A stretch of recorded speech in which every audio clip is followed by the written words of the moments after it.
Salam la mif. Salut tout le monde, c'est ActuYTB2. On va regarder une story du loup de la street qui va parler sur Bassem Braiki. Et après sa vidéo, je vous dirai mon avis. N'hésitez pas à mettre un pouce bleu et à vous abonner. Salam la mif. Bien ou quoi la famille, tranquillou, j'espère que vous allez bien. Moi, alhamdoulilah, ça va beaucoup mieux, hein. Mais franchement, hein, cette année, la grippe, pour moi, j'ai eu le Covid 2 fois dans ma vie. Mais cette grippe-là, elle m'a scotché plus que le Covid. J'ai pas compris. Pourtant, le Covid, c'est chaud, hein. Mais la grippe là, haja fort. Ça va ou quoi la famille? Tranquillou? J'espère que vous allez bien. Ma tête de furon qu'il est pas content, hein. Il insulte les gens de voleurs. Oui, vous volez la CAF, les maires isolés, vous détournez, Tout le monde a droit de dire que ces gens-là sont des voleurs. Tout le monde. Les citoyens français, quelle que soit leur origine, les hommes politiques, tout le monde. Sauf toi. Toi, t'as mais vraiment pas le droit de parler. Oui, on a volé des tablettes de chocolat, mais t'as jamais rien volé de ta vie, t'as jamais rien fait, tu connais personne, personne n'y te connaît. Dernière fois, je suis parti en direct à la paillade à Montpellier. La paillade, t'es interdit de paillade à Montpellier. Et tu sais qui t'attend là-bas et qui va te mettre une tarte dans ta gueule là-bas. Arrête, arrête de dire que les gens c'est des voleurs, arrête de dire que les gens profitent du système, arrête de dire que c'est une honte, arrête de dire que les gens ils bouffent le torse, après vous venez nous voir, nous, parce que genre... Ah oui, camarade, t'as pas le droit de parler, toi. T'as vraiment pas le droit à la parole. Vraiment pas le droit à la parole. Quand on voit ton parcours, t'as pas le droit d'insulter les gens de voleurs. Même si c'est le cas, toi, t'as pas le droit à la parole. Toi, faut que tu prennes ton slip Célio qui pue le caca, avec ton petit asticot dedans qui ne peut pas gonfler d'une fois et demie tant qu'il a pas gobé 8 pilules de Viagra. Tu le prends, tu le mets dans ta bouche et tu te tais. Toi, t'as pas le droit. Non, non, déjà non. Je suis désolé, monsieur. Interdiction de parler de ça. Mais ouais, tout le monde a le droit de parler, sauf toi, hein. Voleur de père en fils, le daron qui détourne les fonds de la mosquée à Lyon. C'est extraordinaire quand même. Interdit de mosquée, le daron quand même, hein. Faut le faire, hein. Franchement, faut le faire. Punaise de merde. Jamais vu ça de ma vie. On dit que les chiens ne font pas des chats, mais là j'ai envie de te dire, les ratons laveurs ne font pas des dragons, hein. Oh la vache! Oui, vous êtes pas des hommes, nous on est des forts maghrébins, nous ceci, nous cela, nous nanani, nous nanana. Déjà, quand t'as deux fils, tu leur donnes 50 euros d'argent de poche tous les 2 mois pour deux, il y a un problème dans l'énoncé, hein. Quand on a les moyens, bien évidemment. Tu vois, c'est un problème quand on a les moyens de faire ça. Tu vois, quand t'as pas les moyens, on la râle. Mais quand t'as les moyens, c'est tout de même grave, hein. Alors, je veux bien, hein. Les clichés font l'humanité, il faut de tout pour faire un monde, mais avec des gens comme ça, j'ai envie de requalifier cette expression, moi. J'ai envie de l'appeler, il faut de sacrés enfants de tournante pour faire un monde. Le plus gros voleur qui insulte les gens de voleurs. C'est la meilleure, celle-là. Le mec, il fait des fausses cagnottes sur le nom à son père, il est condamné pour ça, il va chez des hajjas, il ramène pas les affaires, il dit que les gens, c'est des voleurs. T'es quoi, toi? T'es un voleur honnête? T'es comme dans le Titanic? Quand Cal, il crame sa meuf, Rose Dawson, il lui a jeté le cœur de l'océan, et elle arrive, fonce dé avec Jack, elle vient de se faire sécar dans la Rolls Royce avec la trace de la main, et lui, il a chouré un manteau parce qu'elle avait froid. Il dit, c'est pas votre manteau, monsieur. Il dit, je l'ai emprunté, j'allais le rendre. Et Cal, il le regarde, il dit, oh, un voleur honnête, nous avons un voleur honnête. Bah, c'est ce que t'es, toi. T'es un voleur honnête, c'est ce que t'essaies de nous faire dire. Espèce de gros bâtard, va. C'est quand même malheureux, la vie que t'as, hein. Franchement, il y a des événements à côté de chez toi, tu peux pas aller. C'est quand même un plaisir, tu vois, pour se déplacer, écouter, aider les gens. Quand t'as un peu de notoriété sur les réseaux, snapper en direct, c'est quand même, voilà, c'est sympa, quoi. Franchement, voilà, t'es là, tu sais, t'es fier de ta ville, des gens, du pays où tu vis, tu pars à la rencontre des gens de manière naturelle, tu vois, tu t'ouvres un débat, rien n'est calculé, tout. T'es un citoyen lambda qui est juste connu sur les réseaux et tu fais partager à ta communauté des situations, voilà, en direct, hein. Ça, tu peux pas faire. Tu pourras jamais. Vaux-en-Velin, Vénissieux, là-bas. Ce sera toujours une tarte dans ta gueule qui t'attendra au tournant, hein. Les gens ne t'aiment pas. C'est comme ça. Tu veux faire croire aux gens que tout le monde t'aime, mais on sait que tout le monde t'aime pas. Ça doit être dur. Force à toi, ma gueule. Force à toi! Moi, ça me fait rire. Tu vois, tout le monde a le droit de donner des leçons, tu vois. Il y en a des fois, c'est trop.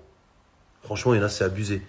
Comme la dernière fois, Tête de Panari avait partagé une vidéo où on voyait un mec dans une mosquée, tu sais, qui volait les baskets. Bon, il a commencé avec son cinéma habituel, hein, son cinéma qui pisse pas loin, hein. Bon, comme il a un petit asticot, il peut pas pisser loin, tu me diras, mais voilà, c'est toujours. Enfin bref, tu sais, il avait partagé une vidéo d'un mec qui volait les baskets dans les mosquées. Il avait dit la tombe de ma grand-mère, ces gens-là, faut les balayer. La tête de ma grand-mère, faut les balayer par derrière. Bah rentre chez toi, il y a un mec, je crois c'est ton père, il a détourné les fonds de la mosquée, et tu sais que c'est vrai, je mens pas, et je ne m'avance jamais sur des sujets aussi graves si ce n'est pas vrai. Bah commence par balayer déjà ton père qui a détourné les fonds du Jamer, et après on discutera. Ok? Force. Force. Je suis revenu en forme, ma gueule, hein. Oula. En tout cas, force à toutes les femmes qui ont le rôle d'homme à la maison, qui sont soit avec des hommes qui servent à rien, soit toutes seules, et qui s'en sortent même des fois. Et franchement, plus on avance dans le temps, plus c'est une réalité, mieux que des hommes. Ça veut dire maintenant, mais je dis franchement, ça fait peur, mais tant mieux pour elles. Voilà, maintenant t'as des meufs, elles sont là, elles ont une maison, elle est propre, elles ont une voiture, elles se déplacent, elles se débrouillent à côté, elles ont un deuxième boulot, elles ont un business, elles ramènent leurs enfants, elles ont une vie de femme de temps en temps le week-end, elles sortent avec les copines, tout en se respectant, tout en... Franchement, force à vous. Voilà, je vous respecte. Et c'est une réalité. Vous voulez faire quoi? Crever, pleurer, j'ai pas de mari, je vais mourir.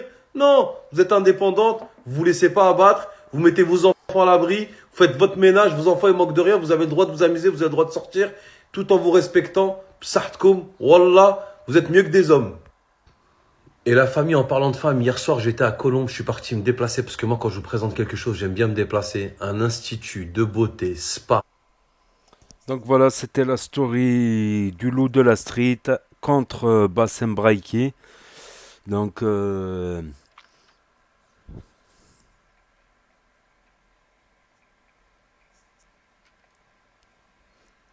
nouvelles attaques du loup de la street qui n'arrête pas entre Marc Blata, alias Tandouri et Olaf et la Bassem Braiki.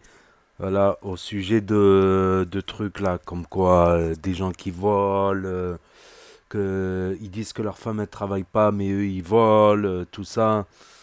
Donc, et par rapport aussi aux histoires qu'il y a eu à Montpellier, la paillade contre la Mosson, tout ça. Donc, et aussi le problème qu'il y a eu à Vaux-en-Velin, il y avait Fares Salvatore qui a été filmé, qui a fait une petite cagnotte pour Vaux-en-Velin.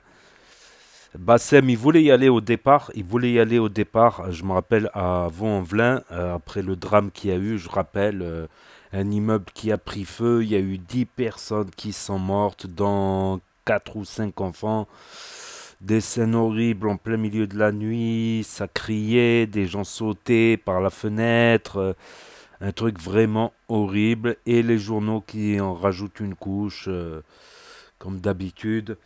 Après, voilà, Darmanin, il est parti aussi sur place. Il a dit qu'il allait regarder les vrais.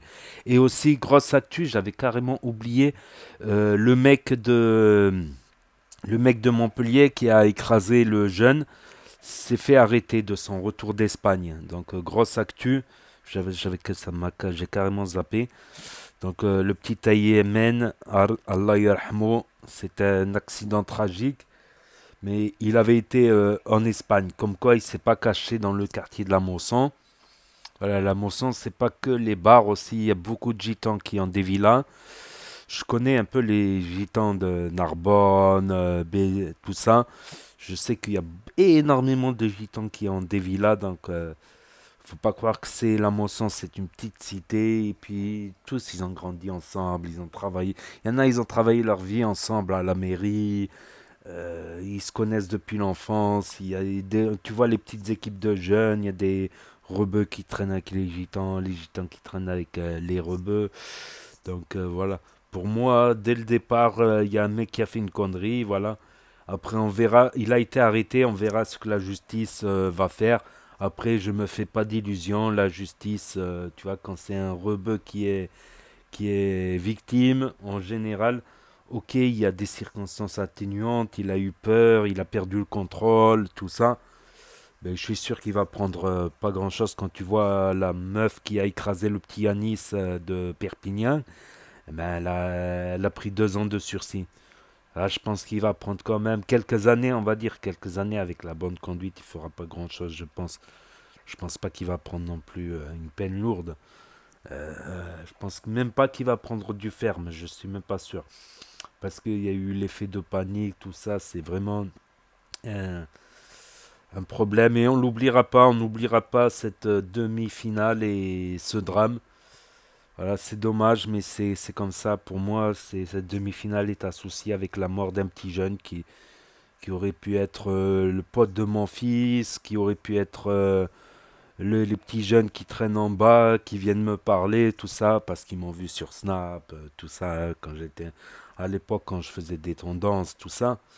Des petits jeunes avec qui je parle, voilà, bah, je parle avec les jeunes, les moins jeunes, les gens de mon âge, je parle avec tout le monde, moi, même les plus âgés, voilà, je traîne avec tout le monde, il n'y a pas de racisme, comme on dit, mais ça, voilà, ça fait toujours, ça aurait pu être un jeune de chez nous c'est aussi, tu vois.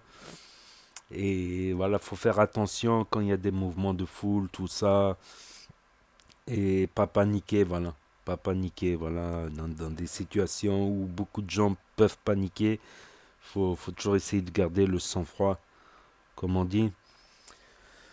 N'hésitez pas à me dire ce que vous en pensez dans les commentaires, à mettre un pouce bleu, à vous abonner, à cliquer sur la cloche. Et je vous dis à très bientôt, les amis, les potos, pour de nouvelles vidéos. Merci d'avoir regardé. C'était Actu YTB de Tchuss.